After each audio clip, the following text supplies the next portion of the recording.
Hi welcome back. കഴിഞ്ഞ video നമ്മൾ discuss ചെയ്തത് സ്റ്റാറ്റിസ്റ്റിക്കൽ പ്രോസസ് കൺട്രോൾ എന്താണ്, എന്തിനാണ്, അതുപോലെ കൺട്രോൾ ചാർട്ട് എന്താണ്, അതിന്റെ കൺട്രോൾ ചാർട്ടിന്റെ ലിമിറ്റ്സ് എങ്ങനെയാണ് സെറ്റ് ചെയ്യുന്നത് മുതലായ കാര്യങ്ങളാണ്. അപ്പോൾ ഈ വീഡിയോയിൽ നമ്മൾ ഡിസ്കസ് ചെയ്യുന്നത് ഈ കൺട്രോൾ ചാർട്ട് വരയ്ക്കാനായിട്ട് വി നീഡ് സാമ്പിൾസ്. അപ്പോൾ എങ്ങനെയാണ് സാമ്പിൾസ് എടുക്കുന്നത്, ആ സാമ്പിൾസിന്റെ പ്രോപ്പർട്ടീസ് എങ്ങനെയായിരിക്കണം മുതലായ കാര്യങ്ങളാണ്. In designing a control chart, we must specify both the sample size and the frequency of sampling.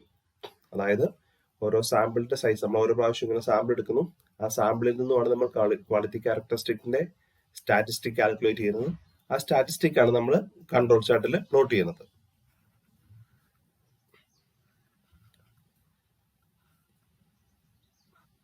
ഇങ്ങനെ ഇരിക്കും ഒരു കൺട്രോൾ ചാർട്ട് എന്ന് പറയുന്നത്, അല്ലേ? അപ്പോൾ ഈ സാമ്പിൾ സൈസും ഫ്രീക്വൻസി ഓഫ് സാമ്പിളിങ്ങും നമുക്ക് ഇഷ്ടംപോലെ എടുക്കാൻ പറ്റത്തില്ല. ഓക്കെ, അപ്പൊ അതെങ്ങനെ എടുക്കണം എന്ന് നമുക്ക് നോക്കാം. അപ്പൊ ഈ സാമ്പിൾ സൈസിനെ കുറിച്ച് ചിന്തിക്കുമ്പോൾ ആദ്യം നമ്മുടെ മനസ്സിൽ വരേണ്ടത് സൈസ് ഓഫ് ദ ഷിഫ്റ്റ് ആണ്. അതായത് നമ്മൾ ഈ കൺട്രോൾ ചാർട്ട് ഉപയോഗിച്ച് ഡിറ്റക്ട് ചെയ്യാൻ പോകുന്ന size of the shift. Shift എന്ന് വെച്ച് കഴിഞ്ഞാൽ it's nothing but the deviation from the target value. Target value ഉണ്ട്. ഇപ്പം നമ്മൾ കഴിഞ്ഞ എക്സാമ്പിൾസ് അല്ലെങ്കിൽ എന്താ പറയുക, എപ്പോഴും പറയുന്ന ഒരു എക്സാമ്പിൾ ആണ് നമ്മുടെ സോഫ്റ്റ് ഡ്രിങ്ക് ബോട്ടിൽസിന്റെ എക്സാമ്പിൾ എന്ന് പറയുന്നത്. അപ്പൊ അതിൻ്റെ അകത്ത് ഒരു 200 ml സോഫ്റ്റ് ഡ്രിങ്ക് ബോട്ടിലാണെങ്കിൽ അതിൻ്റെ അകത്ത് അതിന്റെ നമ്മുടെ വേരിയബിൾ ഓഫ് ഇൻട്രസ്റ്റ് എന്ന് പറയുന്നത് കണ്ടന്റ് ഇൻസൈഡ് ദ എന്താ പറയുക സോഫ്റ്റ് ഡ്രിങ്ക് ബോട്ടിലാണെങ്കിൽ, അപ്പോൾ സോഫ്റ്റ് ഡ്രിങ്ക് ബോട്ടിൽസിലെ സോഫ്റ്റ് ഡ്രിങ്കിന്റെ അളവാണ് നമ്മുടെ വേരിയബിൾ ഓഫ് ഇൻട്രസ്റ്റ് എങ്കിൽ അവിടുത്തെ ടാർഗറ്റ് വാല്യൂ എന്ന് വെച്ച് പറയുന്നത് 200 ml ആണ്, അല്ലേ? 200 ml സോഫ്റ്റ് ഡ്രിങ്ക് ബോട്ടിൽ 200 ml ഉണ്ടായിരിക്കണം എന്നാണ് നമ്മൾ പറയുന്നത്. That's A target value. പക്ഷെ ഒറിജിനലി അതിനകത്ത് എത്രത്തോളം ഷിഫ്റ്റ് വരാം മനസ്സിലാകുന്നുണ്ടല്ലോ. അതായത് നമ്മൾ പ്രാക്ടിക്കലി ചെയ്യുമ്പോൾ, മാനുഫാക്ചർ ചെയ്യുമ്പോൾ എത്രത്തോളം ഷിഫ്റ്റ് വരാം. ഓക്കെ, അതായത് എത്രത്തോളം വേരിയേഷൻ വരാം. ആ വേരിയേഷൻ ആണ് ഷിഫ്റ്റ് എന്ന് ഉദ്ദേശിക്കുന്നത്. അപ്പം if the shift is relatively large, we need smaller sample sizes. And if the shift is relatively small, we need larger sample size. Shift എന്ന് പറയുന്നത് നമ്മൾ ഡിറ്റക്ട് ചെയ്യാൻ ഉദ്ദേശിക്കുന്ന ഷിഫ്റ്റ് എന്ന് പറയുന്നത് വലുതാണെങ്കിൽ നമുക്ക് ചെറിയ സാമ്പിൾ സൈസ് മതി. അതേസമയം ചെറിയ ഷിഫ്റ്റ് ആണെങ്കിൽ we need more samples. Sample size should be small. അതുപോലെ next we need to determine the frequency of sampling. Okay, അപ്പൊ ഒരു ഐഡിയൽ സിറ്റുവേഷൻ എന്താന്ന് വെച്ച് കഴിഞ്ഞാൽ take large samples very frequently. Okay, take large samples very frequently. ഈ ഒരു theory follow ചെയ്യുവാണെങ്കിൽ ഏറ്റവും ബെസ്റ്റ് റിസൾട്ട് കിട്ടും. ഓക്കെ, അതായത് വലിയ സാമ്പിൾസ് ഇടയ്ക്കിടയ്ക്ക് എടുത്തുകൊണ്ടേയിരിക്കുക. പക്ഷെ അങ്ങനെ എടുക്കുക എന്താ സംഭവം എന്ന് വെച്ച് കഴിഞ്ഞാൽ it's not economically feasible. Okay, അതായത് ഇത് ഇങ്ങനെ ലാർജ് സാമ്പിൾസ് ഇടയ്ക്കിടയ്ക്ക് എടുത്തുകൊണ്ടിരിക്കുമ്പോൾ നമുക്ക് കൂടുതൽ മാൻ പവർ ആവശ്യമാണ്. It's more time consuming, money power ആവശ്യമാണ്. ഓക്കെ, അപ്പോൾ അത് അത്രത്തോളം എന്താ പറയുക, എക്കണോമിക്കലി ഫീസിബിൾ അല്ല. Even though it's ideal case, that is take large samples very frequently. അപ്പൊ സാധാരണയായിട്ട് ഫോളോ ചെയ്യുന്ന ഒരു മെത്തേഡ് എന്ന് വെച്ച് കഴിഞ്ഞാൽ either we take small samples at short intervals or large samples at longer intervals. അതായത് ചെറിയ സാമ്പിൾസ് ആണെങ്കിൽ ഇടയ്ക്കിടയ്ക്ക് എടുക്കുകയും വലിയ സാമ്പിൾസ് ആണെങ്കിൽ കുറച്ച് ലോങ്ങർ ഇന്റർവൽസിൽ എടുക്കുകയാണ് ചെയ്യേണ്ടത്. ഓക്കെ, അപ്പൊ ഈ രണ്ട് സിറ്റുവേഷൻ ഉണ്ട്. ഒന്നുകിൽ ചെറിയ സാമ്പിൾസ് ഇടയ്ക്കിടയ്ക്ക് എടുക്കാം, അല്ലെങ്കിൽ വലിയ സാമ്പിൾസ് കുറച്ച് എന്താ പറയുക ലോങ്ങർ ഇന്റർവൽസിൽ എടുക്കാം. അപ്പൊ ഇത് ഏത് ചൂസ് ചെയ്യാം? അത് ചൂസ് ചെയ്യാനായിട്ട് നമ്മളെ ഹെൽപ്പ് ചെയ്യുന്ന ഒരു കോൺസെപ്റ്റ് ആണ് ആവറേജ് റൺ ലെങ്ത് എന്ന് പറയുന്നത്. Average run length is nothing but the average number of points that must be plotted before A point indicates an out of control condition. അതായത് ഒരു point out of control situation indicate, അതായത് it's ഒരു point നമ്മുടെ control ലിമിറ്റിന് പുറത്തു പോകുന്നതിന് മുൻപ് നമ്മുടെ control ചാർട്ടിൽ പ്ലോട്ട് ചെയ്യുന്ന, ഇൻ കൺട്രോൾ ആയിട്ട് പ്ലോട്ട് ചെയ്യുന്ന ആവറേജ് നമ്പർ ഓഫ് പോയിന്റ്സിനെയാണ് ARL എന്ന് വിളിക്കുന്നത്. Okay, average run length. ഇതെങ്ങനെ കാൽക്കുലേറ്റ് ചെയ്ത് നോക്കാം. If the process observations R uncorrelated, then for any Shewhart control chart, the average run length is calculated as ARL is equal to 1 by P. This is the formula. Okay, where P is the probability that any point exceeds the control limit. ഏതെങ്കിലും ഒരു point control limit പുറത്തു പോകാനുള്ള probability ആണ് P എന്ന് പറയുന്നത്. നമുക്കറിയാം നമ്മുടെ 3 sigma limit ഉള്ള ഷുവാർട്ട് കൺട്രോൾ ചാർട്ടില് this P is nothing but 0.0027. ഈ പിന്ന് നമുക്ക് വേണമെങ്കിൽ പ്രോബിലിറ്റി ഓഫ് ടൈപ്പ് 1 എറർ എന്ന് വിളിക്കാം കേട്ടോ. പ്രോബിലിറ്റി ഓഫ് ടൈപ്പ് 1 എറർ ആണിത്. Okay, Probability of type 1. So in 3 sigma when control chart, this P is 0.0027. 0.0027 ആണ്. അങ്ങനെയെങ്കിൽ നമ്മുടെ ആവറേജ് ലെങ്ത് ആയിരിക്കും ഇവിടെ ARL നോട്ട് എന്ന് ഉദ്ദേശിക്കുന്നത് എന്താ പറയുക average run length when the process is in control. In കൺട്രോളിലുള്ള ഒരു പ്രോസസ്സിന്റെ ആവറേജ് റൺ ലെങ്തിനെ മെൻഷൻ ചെയ്യാനാണ് ARL നോട്ട് എന്ന് പറയുന്നത്. So here ARL note is equal to 1 by 0.0027, which is 370. എന്ന് വെച്ച് കഴിഞ്ഞാൽ even if the process remains in control, an out of control signal will be generated every 370 samples on the average. Even though process is in control, ഓരോ 370 samples നമ്മൾ plot ചെയ്യുമ്പോഴും അതിൻ്റെ അകത്ത് on average ഒരു sample എന്താ പറയുക ഒരു point എന്താ പറയുക ഈ കൺട്രോൾ ലിമിറ്റിന്റെ പുറത്ത് വരും. ഓക്കെ, അപ്പൊ അതാണ് ശരിക്കും പറഞ്ഞാൽ ടൈപ്പ് 1 എന്ന് ഉദ്ദേശിക്കുന്നത് അല്ലേ. പ്രോസസ് ഇൻ കൺട്രോൾ ആണ്, but it shows some type of out of controlling situation. Okay, അപ്പൊ നമ്മള് ഈ സാമ്പിൾസ് എത്രത്തോളം വേണം അല്ലെങ്കിൽ how frequently it should be taken അത്ര കാര്യം നമ്മൾ ഡിസ്കസ് ചെയ്ത് കഴിഞ്ഞു. ഇനി നമ്മൾ ഈ സാമ്പിൾസിന്റെ സ്വഭാവത്തെ കുറിച്ചാണ് ഡിസ്കസ് ചെയ്യുന്നത്. How that sample should B. Okay, അപ്പം അതിനു വേണ്ടിയിട്ടാണ് നമ്മൾ റാഷണൽ സബ് ഗ്രൂപ്പ് എന്ന് പറഞ്ഞൊരു കോൺസെപ്റ്റിലോട്ട് വരുന്നത്. A fundamental idea in the use of control charts is a collection of sample data according to what Shewhart call the rational sub group concept. The rational subgroup concept means that subgroups or samples should be selected so that if assignable causes are present, the chance for differences between subgroups will be maximized, while the chance for differences due to these assignable causes within a subgroup will be minimized. അതായത് samples select ചെയ്യുന്നത് എങ്ങനെയാണെന്നുള്ളതാണ്, അതായത് അതിന്റെ സ്വഭാവം എങ്ങനെയുള്ളതായിരിക്കണം എന്നാണ് ഈ rational sub group കോൺസെപ്റ്റിനെ കുറിച്ച് പറയുന്നത്. അതായത് if there is assignable cause present, assignable cause അവിടെ ഉണ്ടെങ്കിൽ നമ്മൾ കളക്ട് ചെയ്യുന്ന സാമ്പിൾസ് ഉണ്ടല്ലോ, ആ സാമ്പിൾസിന്റെ നമ്മൾ ഇങ്ങനെ ഒരു സാമ്പിൾ കളക്ട് ചെയ്യുന്നു, ഇങ്ങനെ ഒരു സാമ്പിൾ കളക്ട് ചെയ്യുന്നു, ഇങ്ങനെ സാമ്പിൾ കളക്ട് ചെയ്യുന്നു, ഇങ്ങനെ സാമ്പിൾ കളക്ട് ചെയ്യുന്നു. ഓക്കെ, അപ്പൊ ഈ സാമ്പിൾസിന്റെ ഉള്ളില് variation should be very minimum. It should be minimum, but the variation between the sample should be maximum. Variation between sample should be maximum, but variation within sample should be minimum. മനസ്സിലാകുന്നുള്ള, അതായത് variation due to assignable cause. Okay, assignable cause കാരണം ഉണ്ടാകുന്ന variability within the sample should be minimum and between the sample should be maximum. ആ രീതിയിലാണ് നമ്മൾ samples select ചെയ്യേണ്ടത്. ഈ ഒരു കോൺസെപ്റ്റാണ് റാഷണൽ സബ് ഗ്രൂപ്പ് കോൺസെപ്റ്റ് എന്ന് പറയുന്നത്. Okay, when control charts are applied to production process, the time order of production is a logical basis for rational subgrouping. If some observations in the sample are taken at the end of one shift and the remaining observations are taken at the start of the next shift, then any difference between shifts might not be detected. അതായത് ഇപ്പൊ ഇതിന്റെ example പറയുകയാണെങ്കിൽ ഇപ്പം നമ്മൾ പറയാലോ, ഇതിപ്പം for example നമ്മൾ ഓരോ ഷിഫ്റ്റിൽ നിന്ന് നേരത്തെ നമ്മൾ പറഞ്ഞു ഫ്രീക്വൻസി ഓഫ് സാമ്പിളിംഗ് എന്ന് പറഞ്ഞു. ഓക്കെ, ഇപ്പൊ ഫോർ എക്സാമ്പിൾ ഒരു പ്രോസസ് ഉണ്ട് വിചാരിച്ചു. ആ പ്രോസസ്സിൽ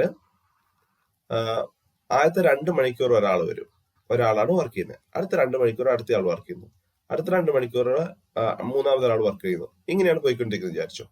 അപ്പോൾ നമുക്ക് സാമ്പിൾ എടുക്കുന്ന ഏറ്റവും ഈ റാഷണൽ സബ് ഗ്രൂപ്പ് കോൺസെപ്റ്റ് അനുസരിച്ച് we should take samples and from each shift. ഓരോ ഷിഫ്റ്റിൽ നിന്നുമാണ് നമ്മൾ സാമ്പിൾ എടുക്കേണ്ടത്. ഓക്കെ, കാരണം എന്നാൽ മാത്രമാണ് ഈ ഷിഫ്റ്റിൽ നിന്ന് ഈ വ്യക്തി, അതായത് ഈ എന്താ പറയാ ഇത് വർക്ക് ചെയ്യുന്ന ആള്, ഇവിടെ വർക്ക് ചെയ്യുന്ന ആള് ഈ ഷിഫ്റ്റ് മാറുമ്പോൾ അല്ലെങ്കിൽ ആ ആള് മാറുമ്പോൾ അവിടെ എന്തെങ്കിലും വ്യത്യാസം ഉണ്ടോ എന്ന് അറിയത്തല്ലോ. മനസ്സിലാകുന്നുണ്ടല്ലോ, അവിടുത്തെ ആ പെർഫോം ചെയ്യുന്ന ആളുണ്ടല്ലോ, ആ ഒരു പ്രോസസ്സ്, ആ ആള് മാറുന്നതനുസരിച്ച് ഇവിടെ എന്തെങ്കിലും വ്യത്യാസം ഉണ്ടോ എന്ന് അറിയണമെങ്കിൽ ഈ ഓരോ ഷിഫ്റ്റിൽ നിന്നും നമ്മൾ ഡാറ്റ കളക്ട് ചെയ്യണം. അല്ലാതെ ഇപ്പൊ നമ്മൾ എങ്ങനെയാന്ന് വിചാരിച്ചു, അതായത് പോകുന്നു, ആദ്യത്തെ ഷിഫ്റ്റിൽ ഒരാൾ വരുന്നു, രണ്ടാമത്തെ ഷിഫ്റ്റിൽ അടുത്ത ആൾ വരുന്നു, മൂന്നാമത്തെ ഷിഫ്റ്റിൽ അങ്ങനെ വരുന്നു. എന്നിട്ട് നമ്മൾ ഡാറ്റ കളക്ട് ചെയ്യുന്നത് ഇങ്ങനെയാന്ന് വിചാരിച്ചു, അതായത് ഫസ്റ്റ് ഷിഫ്റ്റിൽ നിന്ന് കുറച്ച്, സെക്കൻഡ് ഷിഫ്റ്റിൽ നിന്ന് കുറച്ച്, സെക്കൻഡ് ഷിഫ്റ്റിൽ നിന്ന് കുറച്ച്, തേർഡ് ഷിഫ്റ്റിൽ നിന്ന് കുറച്ച്, ഇങ്ങനെയാണ് നമ്മൾ ഡാറ്റ കളക്ട് ചെയ്യുന്നതെങ്കിൽ ഈ ഷിഫ്റ്റുകൾ തമ്മിലുണ്ടാകുന്ന, ഈ ഷിഫ്റ്റ് എന്ന് പറയുന്നത് ഒരു എന്താ പറയുക, അതൊരു അസൈനബിൾ കോസ് ആയി മാറിയേക്കാം. ഓക്കെ, ഇപ്പൊ ഒരാൾ നന്നായിട്ട് വർക്ക് ചെയ്യും, മറ്റൊരാൾ വളരെ മോശമായിട്ട് വർക്ക് ചെയ്യുന്ന ഒരാളാണെങ്കിൽ, അല്ലെങ്കിൽ ഒരാൾ നല്ല പെർഫെക്റ്റ്ലി ഫിറ്റ് ആണ്, മറ്റൊരാൾ അത്ര ഫിറ്റ് അല്ലെങ്കിൽ ഈ പ്രോസസ്സിൽ അല്ലെങ്കിൽ പ്രോസസ്സിൽ നിന്ന് കിട്ടുന്ന ഔട്ട്പുട്ടിൽ ചെറിയ വേരിയേഷൻ ഉണ്ടായിരിക്കാം. ഓക്കെ, അപ്പം ആ ഒരു വേരിയേഷൻ ഡിറ്റക്ട് ചെയ്യാൻ സാധിക്കത്തില്ല. കാരണം ഇവിടുന്നുള്ള സാമ്പിളും ഉണ്ട്, ഇവിടുന്നുള്ള സാമ്പിളും ഉണ്ട്. ഫസ്റ്റ് ഷിഫ്റ്റിൽ നിന്നുള്ളതുണ്ട്, സെക്കൻഡ് ഷിഫ്റ്റിലും ഉണ്ട്. മനസ്സിലാകുന്നുണ്ടല്ലോ?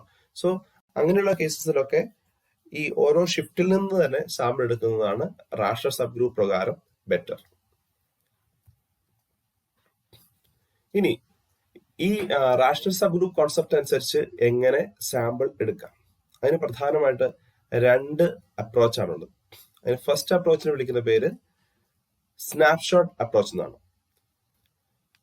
In the first approach, that is snapshot approach, each sample consists of units that were produced at the same time or as closely as possible. അതായത് സ്നാപ്ഷോട്ട് അപ്രോച്ചിൽ എന്താ ചെയ്യണമെന്ന് വെച്ച് കഴിഞ്ഞാല്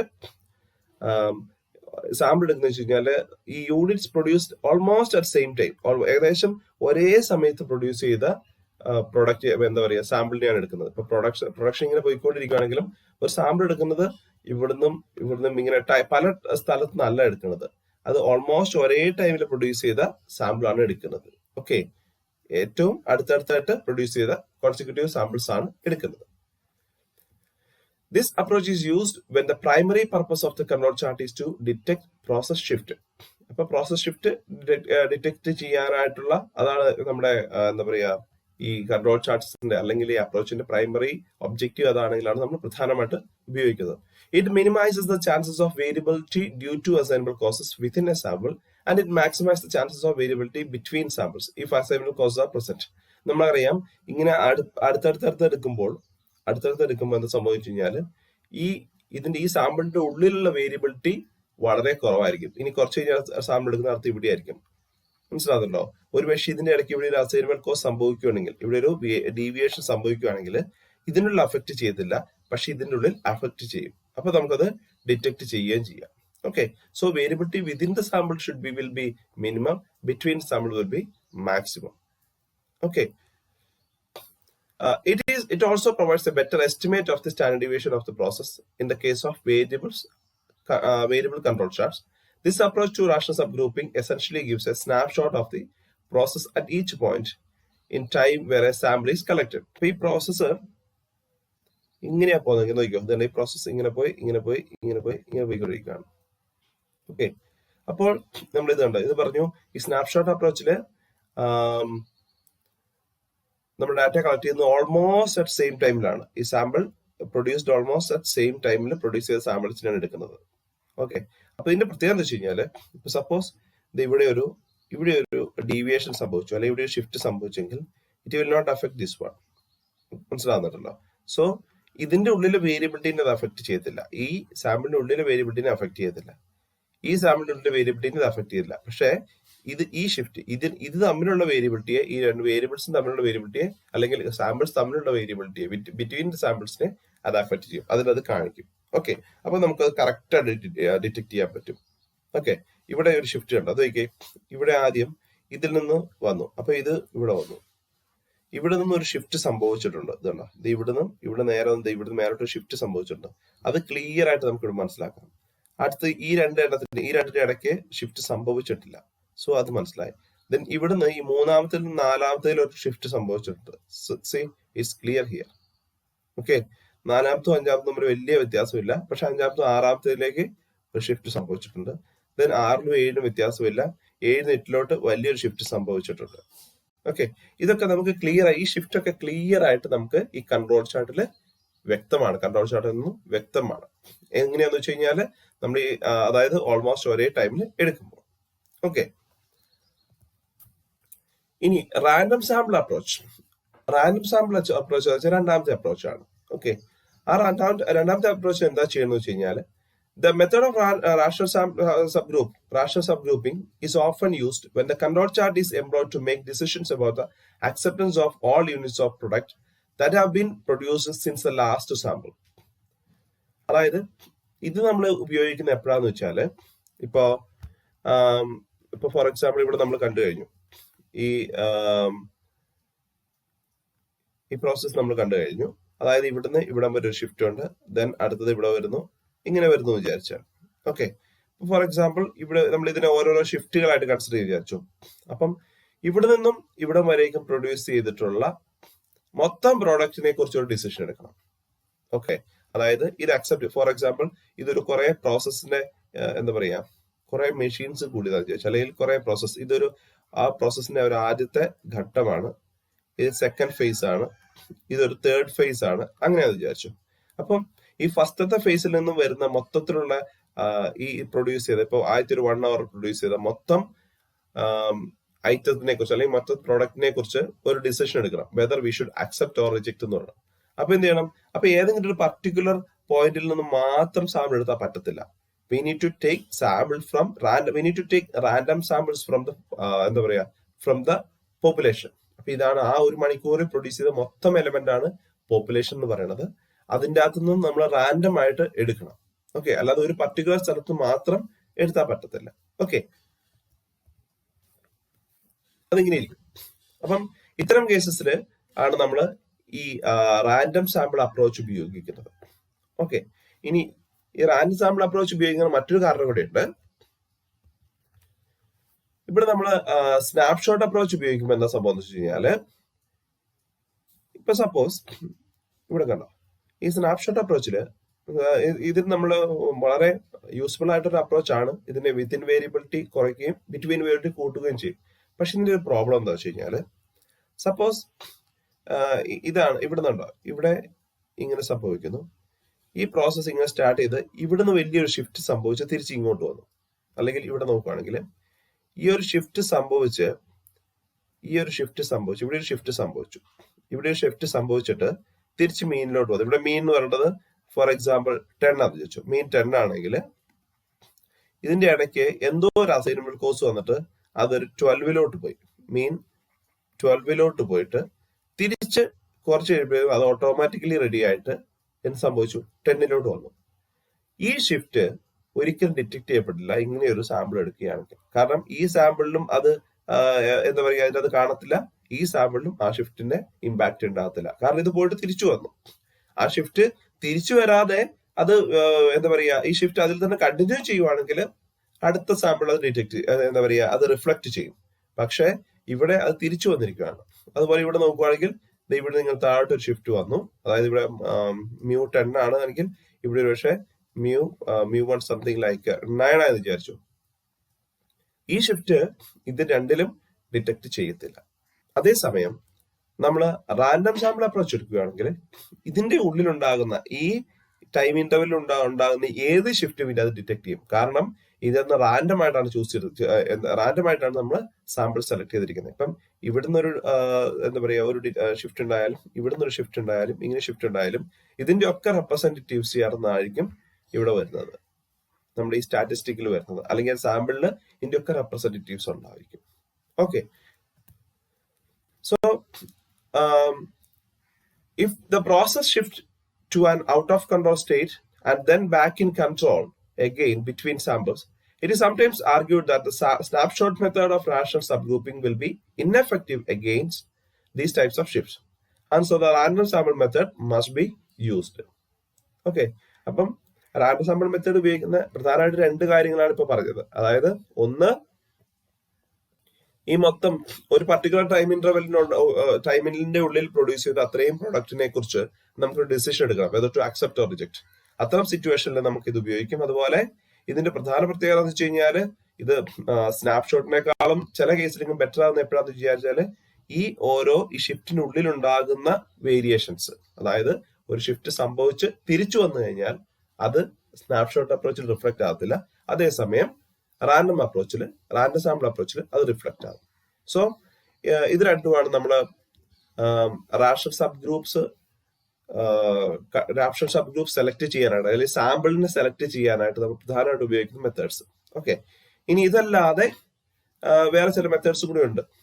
അതായത് if the process mean drift between several levels during the interval between samples, this may cause the range of the observations within the sample to be relatively large, resulting in wider limits on the mean chart. ഇപ്പൊ for example ഒരു case എന്ന് വെച്ചോ, അതായത് suppose a process consists of several machines that pour their output into a common stream. അതായത് ഒരു process ഉണ്ട്. ആ പ്രോസസ്സിൽ ഇവിടുത്തെ പ്രോസസ്സ് വരുന്നു. ഇത് മെഷീൻ 1 ആണ്, ഇത് മെഷീൻ 2 ആണ്, മെഷീൻ 3 ആണ്. ഓക്കെ, ഈ പ്രോസസ്സിൽ നിന്ന് വരുന്ന ഔട്ട്പുട്ട് ഈ ഒരു മെഷീനിലൂടെ പ്രോസസ്സിംഗ് കഴിഞ്ഞ് അതിന്റെ ഔട്ട്പുട്ട് വരുന്നു.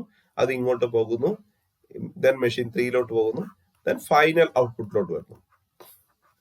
ഓക്കെ, ഇതാണ് കേസ് എങ്കിൽ നമുക്ക് ഇതിന്റെ ഇടയ്ക്ക് ഈ പ്രോസസ്സിന്റെ ഇടയ്ക്ക് ഈ മെഷീൻ 1 എന്തെങ്കിലും നമ്മൾ എന്നിട്ട് എന്താ ചെയ്യേണ്ടത്? സാധാരണ ഇതുവരേക്കും ഡിസ്കസ് ചെയ്ത മെത്തേഡ് അനുസരിച്ച് നമ്മൾ ഈ ഫൈനൽ ഔട്ട്പുട്ടിൽ നിന്നാണ് നമ്മൾ സാമ്പിൾ എടുത്തിട്ട് നമ്മളത് ഔട്ട് ഓഫ് കൺട്രോൾ ഉണ്ടോ അല്ലെങ്കിൽ ഔട്ട് ഓഫ് കൺട്രോൾ ഉണ്ടോ, അതായത് അസൈൻമെന്റ് കോസ്റ്റ് ഉണ്ടോ ഇല്ലയോ എന്നൊക്കെ നമ്മൾ ചെക്ക് ചെയ്യണത് ഈ ഫൈനൽ പ്രോഡക്റ്റ് വെച്ചിട്ടാണ്. ഓക്കെ, അല്ലെങ്കിൽ ഫൈനൽ പ്രോഡക്റ്റിന്റെ ക്വാളിറ്റി ക്യാരക്ടറിസ്റ്റിക് പ്ലോട്ട് ചെയ്തുകൊണ്ടാണ്. പക്ഷേ ഇതിന്റെ ഇടയ്ക്ക് ഈ ഏതെങ്കിലും ഒരു പർട്ടിക്കുലർ മെഷീൻ മാത്രമായിട്ട് എന്തെങ്കിലും അസൈൻമെന്റ് പ്രോസസ് ഉണ്ടോ ഇല്ലയോ എന്ന് നമുക്ക് ആ ഫൈനൽ പ്രൊഡക്റ്റ് ചെക്ക് ചെയ്താൽ മനസ്സിലാകത്തില്ല. അപ്പൊ അതിനുവേണ്ടി എന്താ ചെയ്യുന്നത് വെച്ചാൽ അതിനുവേണ്ടിയുള്ള ഒരു ലോജിക്കൽ അപ്രോച്ച് എന്താണെന്ന് വെച്ച് കഴിഞ്ഞാൽ ഓരോ മെഷീനും ഓരോ കൺട്രോൾ ചാർട്ട് അപ്ലൈ ചെയ്യുക എന്നുള്ളതാണ്. ഓക്കെ, അതായത് ഈ പ്രോസസ്സിൽ നിന്ന് വന്ന ഉടൻ തന്നെ ഇതിൽ നിന്നും സാമ്പിൾ എടുക്കുക, ഒരു കൺട്രോൾ ചാർട്ട്. അതിനുശേഷം ഇത് കഴിഞ്ഞ് ഇവിടെ വരുമ്പോൾ ഇവിടെ നിന്നും ഒരു കൺട്രോൾ ചാർട്ട്, ഇവിടെ വരുമ്പോൾ ഇവിടെ നിന്നും ഒരു കൺട്രോൾ ചാർട്ട്. അപ്പൊ ഓരോ മെഷീനിലും അസൈനബിൾ കോസസ് ഉണ്ടോ എന്ന് ചെക്ക് ചെയ്യാൻ പറ്റും.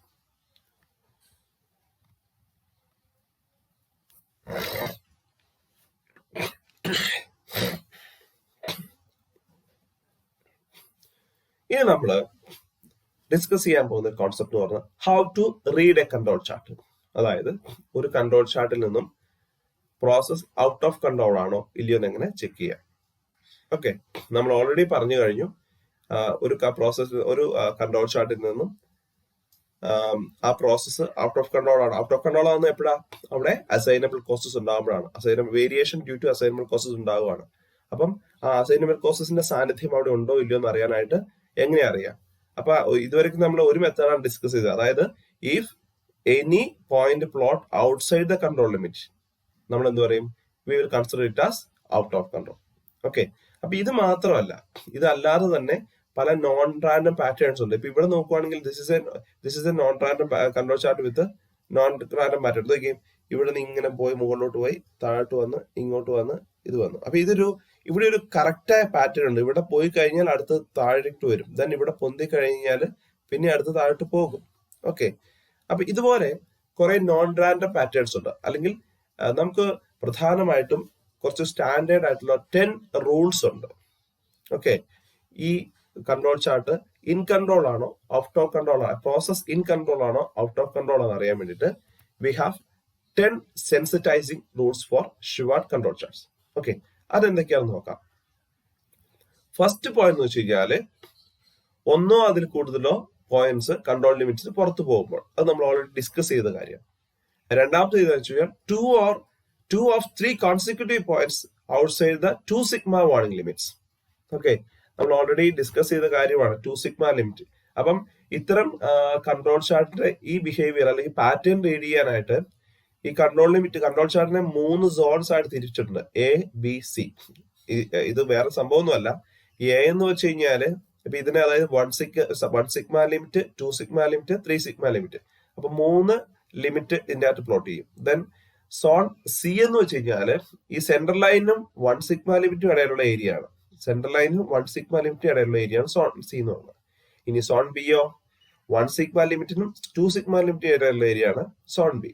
ദെൻ സോൺ എ എന്ന് വെച്ച് കഴിഞ്ഞാല് 2 സിഗ്മ ലിമിറ്റിനും 3 സിഗ്മ ലിമിറ്റിനും ഇടയിലുള്ള ഏരിയ ആണ്. അതായത് നമ്മുടെ ആക്ഷൻ ലിമിറ്റിനും വാർണിംഗ് ലിമിറ്റിനും ഇടയിലുള്ള ഏരിയ ആണ്. അപ്പോൾ സെക്കൻഡ് എന്ന് പറഞ്ഞാൽ എന്താ?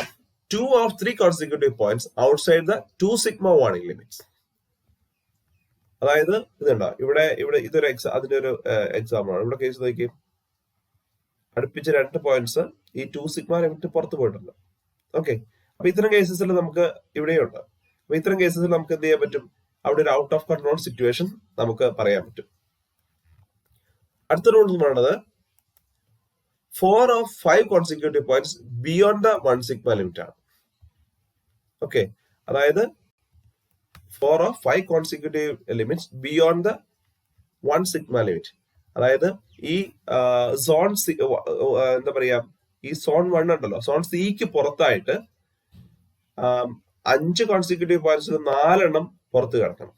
ഓക്കെ, അപ്പൊ അത്തരം സിറ്റുവേഷൻ അത് നോക്കുവാണെങ്കിൽ അതിനെയും നമുക്ക് അങ്ങനെ കേസ് വരുവാണെങ്കിൽ അതിനെ നമ്മൾ ഔട്ട് ഓഫ് കൺട്രോൾ പറയും. ഇവിടെ നോക്കിക്കഴിഞ്ഞാൽ this is an example for that. ഇത് കണ്ടോ, ഇവിടെ 4 അടുപ്പിച്ച് ഈ ഇതിന് പുറത്താണ്, സോൺ സിക്ക് പുറത്താണ് കിടക്കുന്നത്. അതുപോലെയുള്ളത് a run of 8 consecutive points on one side of center line. അതായത് ഇതൊന്നും ഔട്ട് ഓഫ് കൺട്രോൾ പോകേണ്ട ആവശ്യമില്ല. പക്ഷെ ഈ സെൻട്രൽ ലൈൻ ഉണ്ടല്ലോ, ഈ സെൻട്രൽ ലൈനിന്റെ ഒരു സൈഡിൽ മാത്രമായിട്ട്, ഓക്കെ, ഇപ്പൊ ഇതാണ് എന്റെ സെൻട്രൽ ലൈൻ വിചാരിച്ചു. ഇവിടെ നോക്കി, ഈ ആവറേജ് എന്നുള്ളതാണ് എന്റെ സെൻട്രൽ ലൈന്. ഈ സെൻട്രൽ ലൈനിന്റെ ഒരൊറ്റ സൈഡിൽ തന്നെ 8 അടുപ്പിച്ചു വന്നു കഴിഞ്ഞാൽ അതൊരു ഔട്ട് ഓഫ് കൺട്രോൾ സിറ്റുവേഷൻ ആണ്. അടുത്ത് നോക്കുവാണെങ്കിൽ 6 points in a row steadily increasing or decreasing. ഇതാണ് 6 points in a row steadily increasing or decreasing. ഇതും ഒരു ഔട്ട് ഓഫ് കൺട്രോൾ സിഗ്നൽ ആണ്. അടുത്തത് 15 points in a row in zone C both above and below. അതായത് zone C 1 sigma ലിമിറ്റിനുള്ളിൽ തന്നെ 15 points ഇങ്ങനെ മാറി കിടക്കുന്നതായിരിക്കും. അതുപോലെ 14 points in a row alternating up and down. 8 points in a row on both sides of the center line with none in zone C. അതായത് central ലൈനിന്റെ 2 സൈഡിലുമായിട്ട് 8 points ഉണ്ടാകും, പക്ഷെ ഒരെണ്ണം പോലും ആ central ലൈനോട് അടുത്തുണ്ടാകത്തില്ല. An unusual or non-random pattern in the data, or 1 or more points near a warning or control limit. അപ്പൊ ഇത്രയും 10 rules ആണ് നമ്മൾ ഒരു കൺട്രോൾ ലിമിറ്റിനെ കാണുമ്പോൾ, അല്ലെങ്കിൽ കൺട്രോൾ ചാർട്ട് കാണുമ്പോൾ നമ്മൾ ഔട്ട് ഓഫ് കൺട്രോൾ ഉണ്ടോ ഇല്ലയോ എന്ന് ചെക്ക് ചെയ്തത് പ്രധാനമായിട്ടും ഈ 10 റൂൾസ് വെച്ചിട്ടാണ്. ഓക്കെ, അപ്പം ഒരു പോയിന്റ് അല്ലെങ്കിൽ ഒരു കൺട്രോൾ ലിമിറ്റിന്റെ പുറത്ത് ഒരു പോയിന്റ് പ്ലോട്ട് ചെയ്താൽ മാത്രമല്ല ഔട്ട് ഓഫ് കൺട്രോൾ സിറ്റുവേഷൻ വരുന്നത്.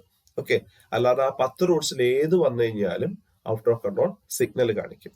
ഓക്കെ, അപ്പൊ അതിനാണ് നമ്മൾ എന്താ പറയുന്നത്, നോൺ റാൻഡം പാറ്റേൺസ് എന്ന് പറയുന്നത്. അതിനെയാണ് പറയുന്നത്. Thank you.